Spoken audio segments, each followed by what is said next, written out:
¿Quién fue el que dijo que quería más arroz? Ahí tiene pues.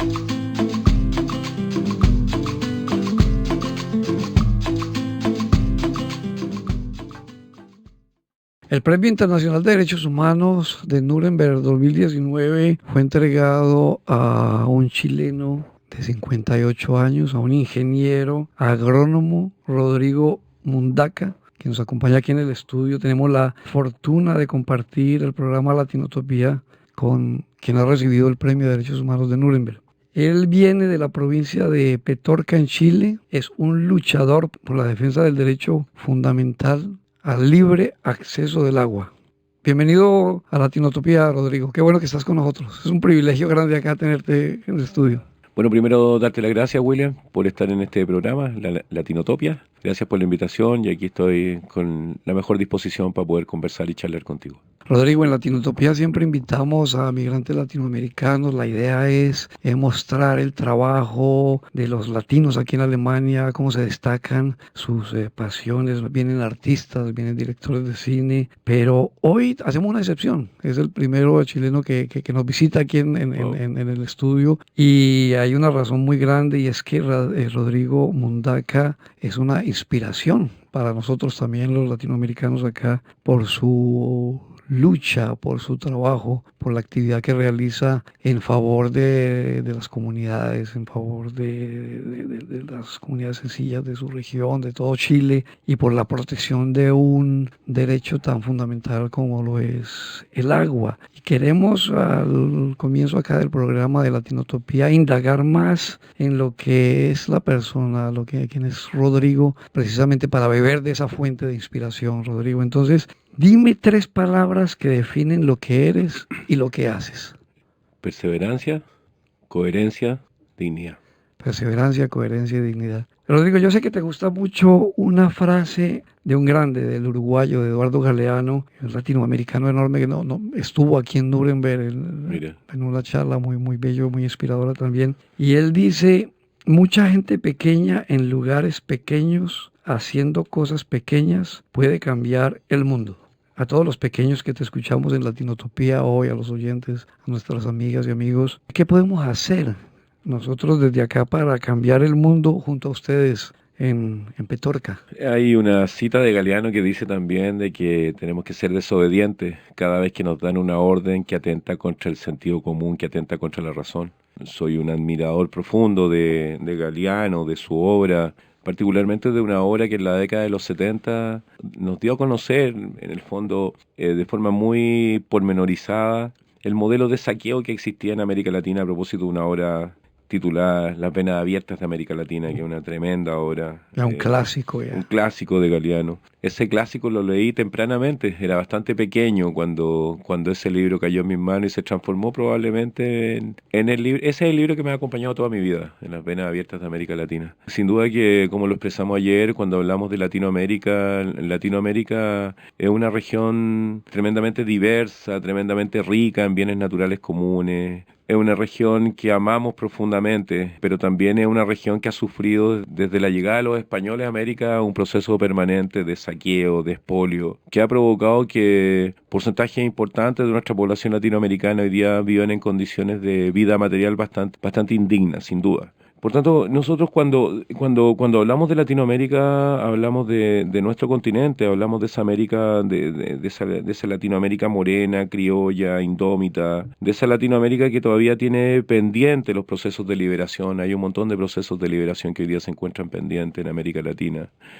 En América Latina este último tiempo hay atisbos bastante concretos de modelos muy regresivos. Estoy pensando probablemente en el gobierno Bolsonaro en Brasil, como ha habido también una regresión del punto de vista de las libertades políticas, democráticas también en un país gigantesco como es Brasil, del punto de vista de la importancia que él tiene, y como ahí un régimen autoritario neofascista se instala con el apoyo popular, pero que al poco andar hoy día se demuestra el carácter profundamente excluyente de las minorías sexuales, excluyente de las razas, de los colores, Un gobierno que se instala y no trepida en hacer la vista gorda cuando hoy día se quema la Amazonía y se quema la Amazonía para instalar cultivos altamente extractivos y que tienen por finalidad los mercados de exportación, la producción de biocombustibles, por ejemplo.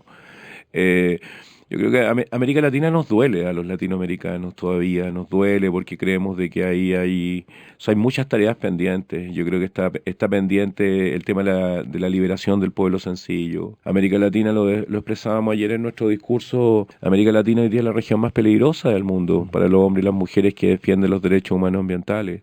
Países como Brasil, países como Colombia, países como México, países como Honduras, El Salvador, Guatemala, hoy día son los países más peligrosos para los hombres y las mujeres que defienden los derechos humanos ambientales. Muchos caen En Colombia, ese después de los procesos después de los procesos de paz y después de que el 2017 hay una desmovilización militar de las FARC, desde el año 2017 en adelante en Colombia asesinan todas las semanas 3, 4 dirigentes territoriales, dirigentes de base, dirigentes indígenas, campesinos pobres que defienden sus comunidades, que defienden sus territorios, porque finalmente en América Latina se transformaron en blanco predilecto aquellos hombres y mujeres que defienden los bienes naturales comunes. Nosotros tenemos amigos muy queridos en el movimiento Ríos Vivos, al interior del departamento de Antioquia, gente que ha luchado muy duramente, precisamente contra una obra faraónica, y hoy día lo podemos decir, estamos en confianza acá, una obra faraónica que se conoce como Hidroituango, una tremenda hidroeléctrica al interior del departamento de Antioquia, que impacta 17 repartos, más de 170.000 personas están impactadas por ese proyecto, un proyecto tremendamente invasivo que ha destruido los identitarios culturales, territoriales del pueblo de Antioquia, y hay un movimiento súper digno como el movimiento Ríos Vivos ha dado una batalla gigantesca. Tienen hombres y mujeres que han sido asesinados durante este tiempo, han sufrido atentados explosivos, intentos de secuestro forzado. Y por tanto, esa situación que hoy día se vive en América Latina es una situación que se replica, y se replica en Argentina, cuando hay 25 millones de hectáreas plantadas con soya genéticamente modificada en la pampa húmeda argentina. América Latina, cuando decimos que nos duele América Latina por el proceso extractivo que se padece y que se ha padecido históricamente en nuestros pueblos, en nuestro continente, en nuestros territorios, en nuestras comunidades, pero que se ha padecido particularmente también favorecido por gobiernos dúctiles, serviles, por gobiernos que en cierta medida se han puesto al servicio del capital extranjero, particularmente las transnacionales como Nestlé, Coca-Cola, etcétera, etcétera, etcétera. Estás mencionando una cantidad de luchas que están en curso en Colombia, en Chile, en Bolivia, en Perú, una cantidad de organizaciones, de movimientos, de gente que está poniendo el pecho y expone su vida por defender derechos, defender comunidades, por defender la madre tierra. El principal periódico de Nuremberg sacó un artículo grandísimo el fin de semana. El titular sacaban una frase tuya que dice: no somos víctimas, somos luchadores.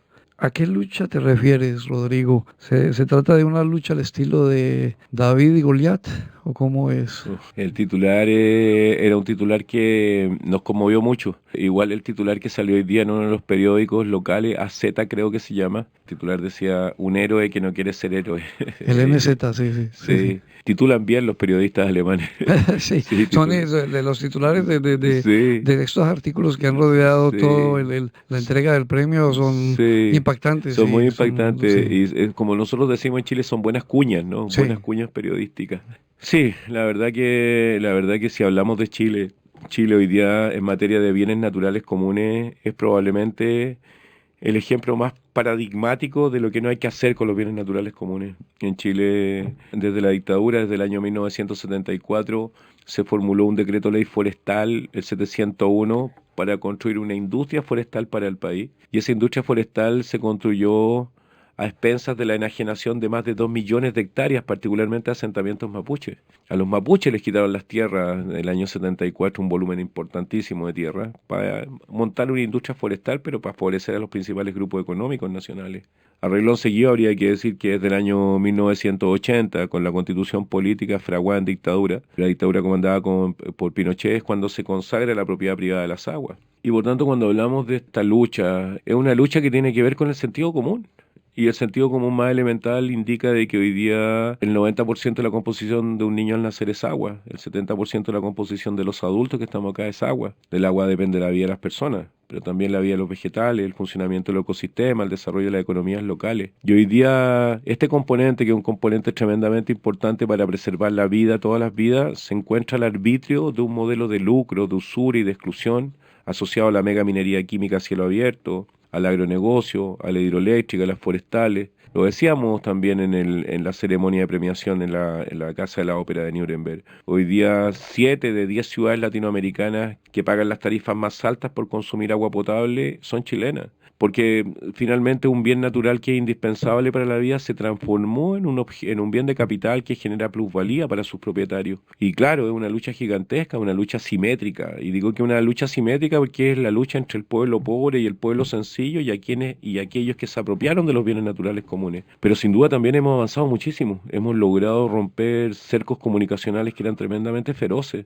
Llevamos peleando 15 años probablemente desde nuestro origen en la provincia de Petorca, pero llevamos mucho tiempo peleando, hasta hace unos 5 años atrás, 6 años atrás. A nadie le importaba esta batalla, porque era una batalla que estaba invisibilizada. Algunos abogados, cuando hablábamos del derecho humano al agua, nos decían de que el agua era un derecho humano de tercera, de cuarta generación. Y nosotros siempre les decíamos, hagamos la prueba, encerrémonos aquí en un estudio como este, estemos 10 días encerrados sin agua y veamos cuántos salen con vida. Pero hoy día ya hay una comprensión concreta y literal de la importancia que tiene el agua. Lo hemos visto en estos últimos años, cómo en Chile se despliegan enormes movilizaciones que cubren prácticamente todo el territorio, de norte a sur, de cordillera a mar, y cómo el pueblo sencillo, el pueblo pobre sale a las calles demandando la restitución del sentido común. Y el sentido común indica que hoy día el agua no puede ser más importante para la producción de una barra de cobre, el agua no puede ser más importante para la producción de 1 kilo de aguacate, de una hidroeléctrica para generar electricidad o de una ruma de madera o de papel. El agua es fundamental para la vida de las personas, y esta batalla lo que indica e implica es precisamente la defensa de la vida. Esa es la batalla que libramos. Y el eco ya se empieza a escuchar y llegó con mucha fuerza aquí a Nuremberg, Alemania, y tenemos ya pues la fortuna de escuchar esas noticias en la voz de Rodrigo, noticias que vienen desde Chile, desde las comunidades que hacen estas demandas. Vamos a pasar al alemán, a hacer un resumen de nuestra charla. Y luego continuamos. Y luego del resumen en alemán escuchamos una canción, pero seguimos acá en Latinotopía con Rodrigo. Seguimos en Latinotopía con Rodrigo Mundaca, quien ha ganado el Premio Internacional de Derechos Humanos de Nuremberg, la versión 2019. Queríamos hablar un poco también de la región de Petorca, en Chile, donde te mueves, donde estás trabajando. Descríbenos, Rodrigo, el paisaje de Petorca, en Chile. Cuéntanos de la gente que te rodea, de tu pueblo, para ubicarnos mejor en la geografía, en el ambiente que rodea tus luchas y las luchas de tu pueblo.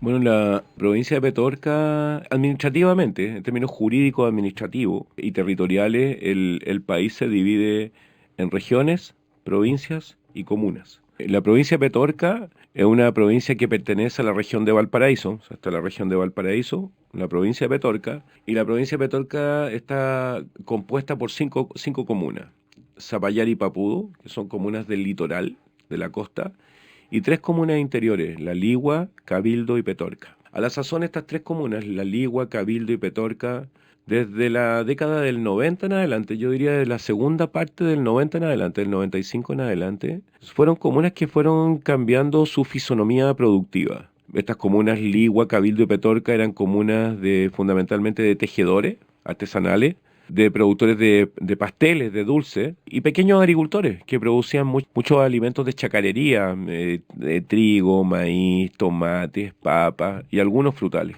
Pero en la década del 90 la fisonomía productiva cambió y empezaron a llegar grandes productores, muchos de ellos políticos y empresarios muy conectados, como decimos siempre, a los centros neurálgicos del poder, y empezaron a comprar cerros. Se empezaron a comprar los cerros de Petorca, los cerros de la provincia, de La Ligua, de Cabildo, de Petorca. Se empezaron a comprar los cerros y empezaron a plantar palta en los cerros, a poner aguacates abocados en los cerros, Y era curioso, ¿eh? Tú mirabas los cerros y los cerros estaban transformados se habían transformado en escenarios muy selváticos, ¿no? Muy verdes. Eran cerros llenos de palto, con mucha técnica, tecnología, sistemas de riego tecnificados, llevándose el agua para los cerros. Pero en la medida que los cerros fueron cambiando su fisonomía, en la medida que se fue simplificando la biodiversidad de los cerros, también se fue acabando el agua y los ríos se empezaron a secar. Se secó primero el río Petorca, que es un afluente que atraviesa la comuna de Petorca, y se empezó a secar el río Ligua, un afluente que atraviesa la comuna de Cabildo y la comuna de La Ligua. Empezó a desaparecer el agua en los ríos. Los ríos se empezaron a secar paulatinamente en la medida que fueron aumentando las superficies de palto en cerro, y en algún minuto los ríos dejaron de tener agua. Y se siguió plantando, se siguieron colocando abocados en cerros. Y se empezó a extraer agua subterránea a 50 metros primero de profundidad, después a 100, a 200, a 300 metros de profundidad. Y los campesinos se empezaron a empobrecer en el territorio. Los campesinos empezaron a perder sus siembras, sus chacras, sus plantaciones. Los campesinos empezaron a perder sus identitarios culturales, territoriales. Muchos trabajadores del campo, campesinos, hombres o mujeres, empezaron a trabajar en las grandes agrícolas porque sus siembras se empezaron a pauperizar, a empobrecer, y empezaron a trabajar para las grandes agrícolas. Yo llegué al territorio de la provincia de Petorca hace como 24 años como agrónomo, llegué a trabajar con pequeños agricultores y viví todo ese proceso de pauperización del territorio en términos de bienes naturales comunes. Y la fisonomía empezó a cambiar, cambió muchísimo. Y hoy día la provincia de Petorca se transformó también en la década de la segunda parte del 90 en adelante, se transformó en la segunda provincia más importante del país en producción de aguacate a nivel nacional, pero Chile también se transformó después de México y Estados Unidos en el principal productor de avocado a nivel mundial. Las estimaciones recientes de la temporada 2017-2018 señalan que desde Chile el volumen total de producción de palta fue del orden de 260.000 toneladas, que si lo multiplicas por 1.000, estamos hablando de 260 millones de kilos de palta, que es un volumen gigantesco. Y entonces empezó a cambiar la fisonomía, la gente también, en la medida que fueron desapareciendo el agua de los ríos, la gente empezó a migrar. Si yo te hacía esa pregunta porque cuando uno explora ahí por internet, busca un poco sobre la región, las entrevistas, los Sí, programas que han hecho contigo, en fin, hay unas imágenes impresionantes sí, que muestran ese contraste, lo que tú decías, no estamos en la radio y hay que pintarlo un poquito para sí. mostrar y la gente puede buscarlo en internet y ver impresionante un sector muy seco que creo que es el que está en la margen del río, no sé. Sí, los Sí, en los planos sí. sequísimo y luego esa parte verde. Y ese paisaje y la cotidianidad de los habitantes de la región está marcada pues por esa falta de agua. Imagínate lo siguiente, en este último tiempo, en este último mes, en nuestro territorio se han muerto aproximadamente 10.000 cabezas de ganado. Y se han muerto fundamentalmente porque hoy día no hay agua para los animales de cría. Se ha perdido una superficie importante de pequeños campesinos que perdieron sus tierras. Hay una migración ambiental forzada bastante potente en el territorio, la gente que se empezó a abandonar el territorio. Me imagino que la gente no tiene la posibilidad ¿cómo se dice?, alimentar sus propios cultivos. No, sí, ¿No? es bastante Que dantesco. no hay agua. No hay agua y la gente hoy día, el 70% de la población de la provincia de Petorca, que está estimada en aproximadamente 70.000 personas, y cuando digo aproximadamente 50.000 personas hoy día, dependen del camión aljibe. O sea, dependen de esperar la llegada del camión aljibe para poder tener agua. Nosotros estamos aquí en Nuremberg, pero ayer, precisamente el día de la premiación, estamos a 5 horas de diferencia. El día de ayer, mucha gente salió a la carretera, una de las principales arterias que une el norte con el centro, con la capital. Salieron ayer a cortar ruta, a tomarse las carreteras. Hubieron aproximadamente 12 detenidos, 10 hombres, 2 mujeres, precisamente porque la gente hoy día está bastante desesperada y porque la gente no tiene ninguna confianza en que va a ser este gobierno, el gobierno de Piñera, quien le va a resolver su problema de agua, muy por el contrario. es un gobierno que prioriza el negocio empresarial, que prioriza las exportaciones, pero que no prioriza la vida de las comunidades. Y lo que sucedió ayer, había tiempo que esto no ocurría, o sea, llevábamos como 3 años que la gente no cortaba rutas más allá de las movilizaciones que hay locales, pero ayer mucha gente salió a la carretera a cortar rutas, compañeras nuestras también de nuestro movimiento salieron a cortar rutas, cayeron 2 compañeros nuestros detenidos el día de ayer, ya están en libertad, los largaron anoche, tarde, pero eso refleja y da cuenta efectivamente de que la situación en materia de agua, una situación sin amplificar la situación, es una situación bastante dramática y no existe ninguna posibilidad de resolverlo, menos aún con un gobierno que tiene un marcado corte neoliberal y que ha hecho del agua un negocio.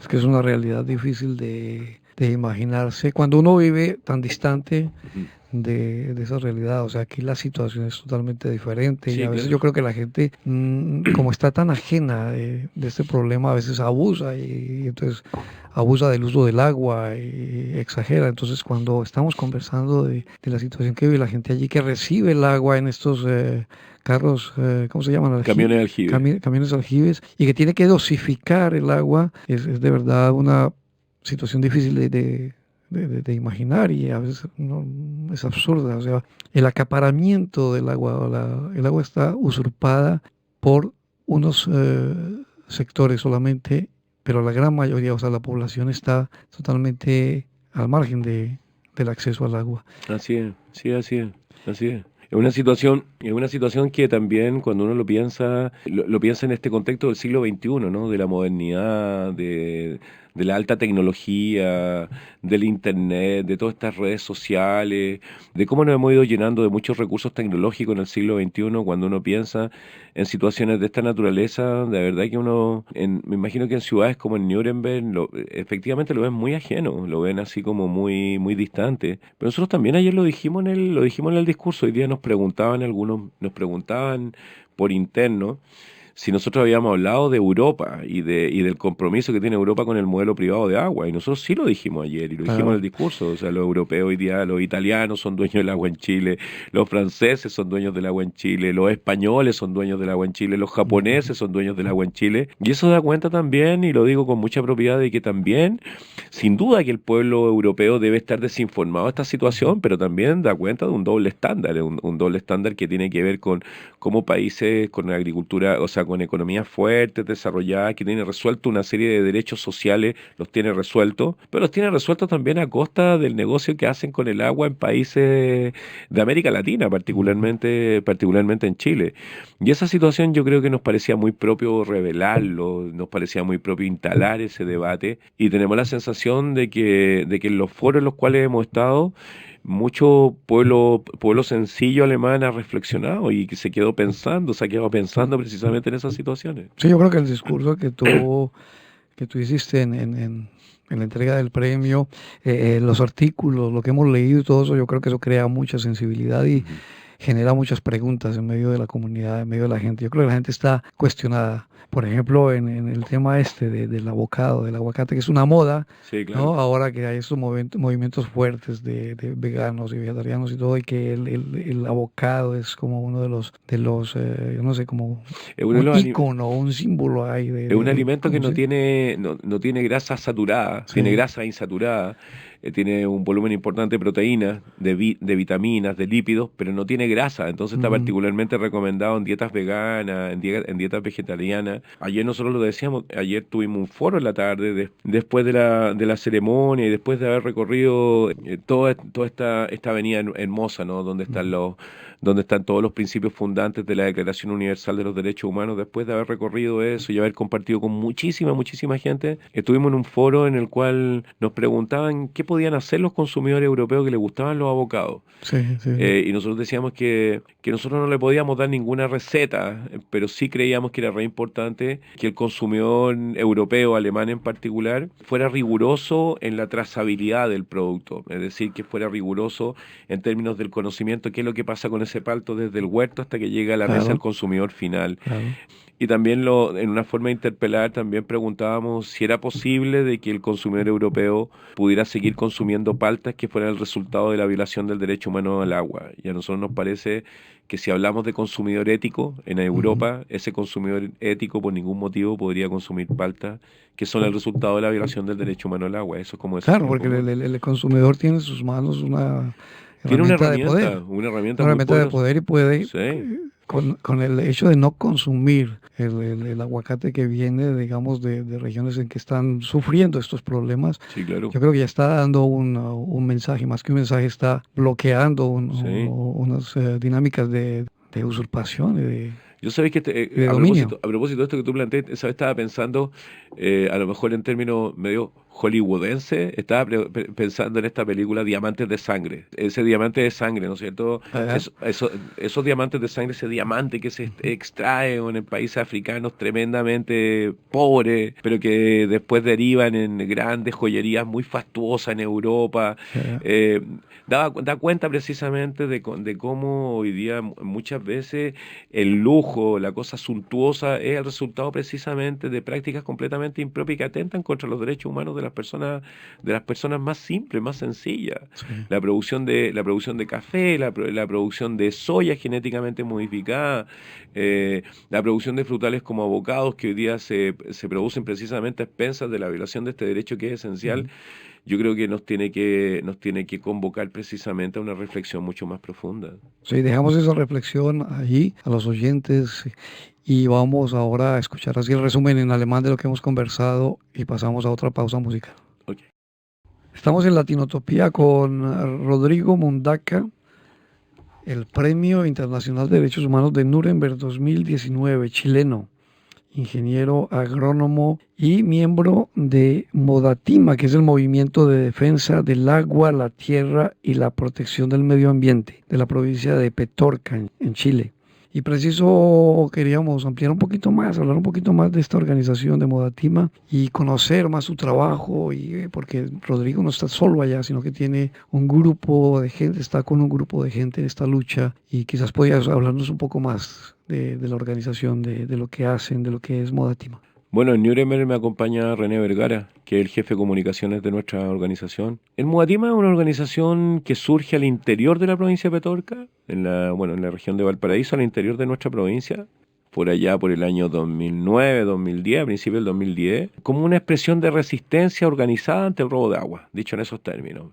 Veníamos de organizaciones distintas. Antes del Modatima habíamos estado en las mesas del agua, habíamos estado en coordinadoras por el agua, pero el Modatima surge como una expresión organizada, como una organización de resistencia ante el robo de agua. Una vez que ya los ríos se habían agotado, ya no había ríos, estábamos en una situación bastante compleja el año 2009-2010, y tomamos la decisión de levantar esta organización. Estuvimos divagando mucho tiempo con el nombre, entonces era o Movimiento por el Agua, y en algún minuto dijimos, debemos ser un movimiento, el movimiento de defensa por el acceso al agua, pero también por la tierra, pero también por la protección del medio ambiente, porque nos parecía de que ahí hay una unidad que es dialéctica, que es tremendamente importante. O sea, el agua y la tierra son una unidad dialéctica que son determinantes para la producción de alimentos y no se podían divorciar una cosa de otra, y el medio ambiente el conjunto, ¿no? Creamos el Modatima como una organización de resistencia. Inicialmente nuestra estrategia inicial era visibilizar el conflicto del agua en el territorio, visibilizarlo, porque yo imagino que en todos los países sucede lo mismo. Si los conflictos no están en los medios de prensa, los conflictos no existen. Dijimos, hay que parlamentarizar este debate, es decir, hay que instalarlo en el debate público, entendiendo sí que la casta política en nuestro país es tremendamente responsable del modelo privado de agua y no tenemos confianza en ellos, por cierto. Y dijimos, hay que movilizarse con otros también, porque solos no podemos, y siempre lo hemos dicho. Esa fue nuestra primera estrategia en el territorio. Acuñamos una cita, no sé si la palabra es precisa, acuñamos, en el fondo creamos una figura, construimos una dramaturgia, porque en el devenir, en el caminar en nuestro territorio, empezaron a aparecer políticos y empresarios muy famosos, produciendo aguacate en nuestro territorio, pero que robaban agua. Ahí apareció Edmundo Pérez Lloma, que había sido ministro del Interior de Bachelet durante su primer mandato, como un productor grande en nuestro territorio que nos robaba el agua. Entonces dijimos, aquí hay que crear una figura que nos permite instalar esto. Y acuñamos la frase del el niño símbolo del robo de agua. Y ese niño símbolo del robo de agua nos permitió instalar la lucha por el agua. En el intertanto ocurrieron muchas cosas, no sé, fuimos querellados, fuimos condenados precisamente por denunciar a Pereyoma por robar agua, nos estuvieron firmando, etcétera. Pero el Modatima empezó a crear un identitario, empezó a crear también, construimos nuestra propia dramaturgia de hombres y mujeres sencillos del territorio, que no se ponían de rodillas, que éramos bastante beligerantes, y hay toda una dramaturgia construida en torno a nuestra organización, y hay toda una serie de etiquetas también en torno a nuestra organización con las cuales hemos tenido que cargar todo este tiempo. Pero también, a propósito de que está René aquí conmigo, el año 2015 empezamos a pensar de que las cosas no iban a cambiar en el país, y empezamos a pensar de que era muy importante dar un salto y empezar a tratar de instalar este tema en el ámbito internacional. El año 2016 preparamos este cortometraje que se llama Secos, que se presentó en la Opera House y que somos autores de aquel cortometraje. Logramos que los principales actores y actrices de la escena nacional chilena participaran de este cortometraje. Todos los que aparecieron ayer en la Ciudad de Ñuble son los actores más importantes del país, reivindicando el derecho humano al agua. Y a renglón seguido diseñamos una estrategia internacional que nos permitió el 2017 reportajes de tan alto impacto como el reportaje Deutsche Welle, Palta, Superalimento Asesino Ambiental, un reportaje en el periódico The Guardian a 3 páginas, un reportaje gigantesco en la radio y la televisión rusa, Fran Press, y eso el 2017 terminó de instalar definitivamente el conflicto, pero también nos permitió a nosotros como organización salir de nuestro territorio. Y hoy día Modatima es una organización territorial que está prácticamente en todo el país. Nuestra organización tenemos Modatima en el norte, en el centro, en el sur. Batallamos temáticamente, porque la lucha por el agua en el norte tiene que ver fundamentalmente con la megaminería, la lucha en el centro con el agronegocio, la lucha en el sur con la hidroeléctrica y las forestales, y en la capital, en Santiago, tenemos un Modatima muy fuerte, muy robusto, un Modatima metropolitano que batalla fundamentalmente contra el tema de la sanitaria, la privatización y la mercantilización de las aguas. El año 2018, el año pasado, nos dimos una estructura nacional y hoy día somos Mesa Nacional. René, que me acompaña, es parte de la Mesa Nacional, es jefe de comunicaciones de la Mesa Nacional. Quien habla, soy el vocero nacional de Modatima. Tenemos una compañera que está a cargo de formación de Modatima, una compañera que es Mujeres Modatima, y tenemos una Mesa Nacional que hoy día nos permite también tener una coordinación y una articulación territorial para poder conjugar el esfuerzo Por tanto, no somos una organización no gubernamental, somos un movimiento de facto. Somos una organización que surge en las comunidades, que surge en los territorios. Movimiento social. Somos un movimiento social y eso nos enorgullece muchísimo porque no tenemos ningún otro financiamiento que no sean nuestras propias capacidades. Nos financiamos a partir de nuestras propias capacidades y eso nos tiene bastante contentos. Hemos elaborado y andamos acá con ellos, hemos elaborado libros, ya llevamos varios libros, como 4 libros. Sacamos un primer libro el 2015 que se llama La privatización del agua en Chile, causa y resistencia, que tuvo un tiraje como de 10.000 ejemplares. Hoy día está en todas las bibliotecas populares en Santiago ese libro. Y recientemente, hace poquitos meses atrás, hace 3 meses, sacamos un último libro que se llama Las luchas por el agua en nuestra América, que recoge 6 textos.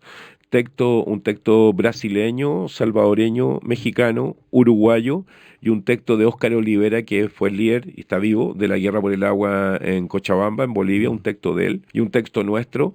Y ese libro, Las luchas por el agua en nuestra América, nos ha permitido nuevamente recorrer el país, lo hemos estado lanzando intensamente. Por tanto, yo diría que hoy día tenemos una mesa nacional, tenemos una estructura de trabajo orgánico a lo largo de todo el país como movimiento social, comunitario, territorial, con distintas instancias de trabajo, el ámbito de las comunicaciones, el ámbito de la formación, el ámbito de la creación teórica, precisamente porque entendemos que es re importante hoy día conjugar teoría y práctica. Muchas veces a los movimientos sociales, me imagino que pasa en Colombia, nos tildan frecuentemente de que somos terroristas, de que somos guerrilleros, que estamos destruyendo las economías, que no tenemos propuestas. Y lo que ha hecho Modatima precisamente al conjugar teoría y práctica es construir un conjunto de propuestas desde el sentido común, pero también desde el aspecto teórico, que dicen relación con recuperar el agua y con desmercantilizarla y con desprivatizarla, con remunicipalizar, por ejemplo, los servicios sanitarios de agua potable en las comunidades, con restituir atribuir la propiedad del agua al dominio de la tierra, con hacer del agua un bien común y un derecho humano, con construir una nueva institucionalidad en materia hídrica. Nos hemos preocupado muchísimo de eso, tenemos un conjunto de trabajadores muy especializados y eso nos tiene muy contentos y también muy agradecidos. Y ya estabas mencionando que Modatim está articulado con otros movimientos, otras organizaciones a nivel de Chile, a nivel de Así es. América Latina. Y también nos mencionabas en un momento en el programa que todo este problema del agua está también articulado, tiene que ver con Europa. O sea, hay grandes empresas europeas, capitalistas que están allí, que están en posesión del agua y están metidas, involucradas en ese mercado. Entonces, ¿cómo contrarrestar desde Europa esa dinámica injusta de usurpamiento del agua en Chile desde acá? ¿Cómo podríamos, digamos, con los que consumen acá la gente, apoyar esas luchas? Yo creo que, fíjate, William, con mucho respeto, con mucha responsabilidad también, creo que hay un porcentaje importante del pueblo europeo que no sabe lo que sucede con el agua en América Latina.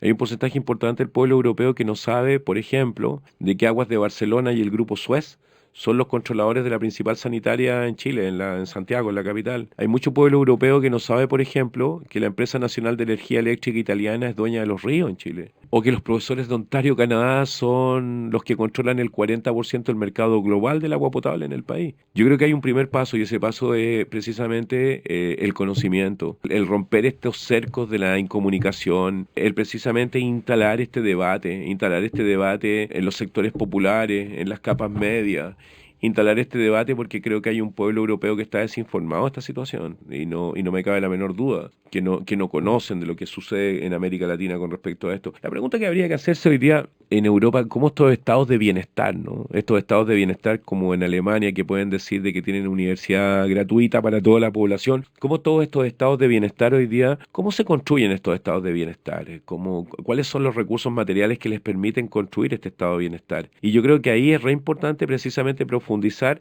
en los negocios que han hecho grandes transnacionales europeas en América Latina. Yo creo que el pueblo sencillo alemán tiene un rol muy importante que jugar. Nosotros lo hemos dicho y lo vuelvo a repetir, lo hemos repetido porque nos han preguntado intensamente por esto. No estamos en contra de las paltas, a propósito de este tema, no estamos en contra de los abocados, estamos en contra de la forma en la cual se produce el abocado. Estamos en contra de esta forma intensiva y racional de apropiarse de los cerros, de apropiarse del agua, de simplificar la arquitectura productiva natural, de destruir la biodiversidad, de destruir toda la flora y la fauna nativa para producir palta y ganar lucas, ganar dinero. Ese modelo de producción hoy día es un modelo que confronta una seria e irreversible crisis ecológica y ha provocado crisis ecológicas irreversibles en nuestros territorios. Contra eso estamos profundamente en contra, valga la redundancia. Y yo creo que a propósito de tu pregunta, que es una muy buena pregunta, creo que también el consumidor europeo tiene que educarse, tiene que pedir información, el consumidor europeo tiene que exigir de que quienes les suministran alimentos puedan demostrar la cadena de trazabilidad de los productores nacionales chilenos que llegan con su fruta a las góndolas, a los supermercados en Nuremberg, en Berlín, en todas las regiones de Alemania. Yo creo que eso es bastante importante. Y yo creo que una vez hecho eso, creo que el consumidor europeo lo va a pensar dos veces antes de consumir un abocado que venga de Petorca, pero que sea de un político o un empresario que le roba el agua a la gente. Esos son los grandes desafíos Así y es. bueno, así estamos llegando al fin del programa de Latinotopía. Muy contentos de tener a Rodrigo Mundaca de la organización Modatima de la región de Petorca de Chile, el ganador del Premio de Derechos Humanos de Nuremberg. Muchas gracias por estar con nosotros, por compartir con nosotros la experiencia, las luchas y abrirnos un poco también más las conciencias, las mentes frente a estos problemas y a llenarlos de preguntas que son tan pertinentes, tan importantes. Muchas gracias por estar en Latinotopía y esperamos verte de nuevo acá en Nuremberg. Muchas gracias, William. He estado muy cómodo. Ha sido una muy bonita conversación en un espacio de mucha libertad. Y solo decirle a los auditores de este programa de que nuestra organización tiene un imperativo ético y moral. Y ese imperativo es recuperar el agua para nuestras comunidades, nuestros territorios, hacer del agua un bien común y su acceso a un derecho humano. Y en ese propósito, en ese empeño, vamos a llegar hasta el final. Un abrazo a todas y a todos. Muchas gracias. Y escuchamos entonces el resumen de esta parte en alemán y nos despedimos de Rodrigo. Muchas gracias. Gracias.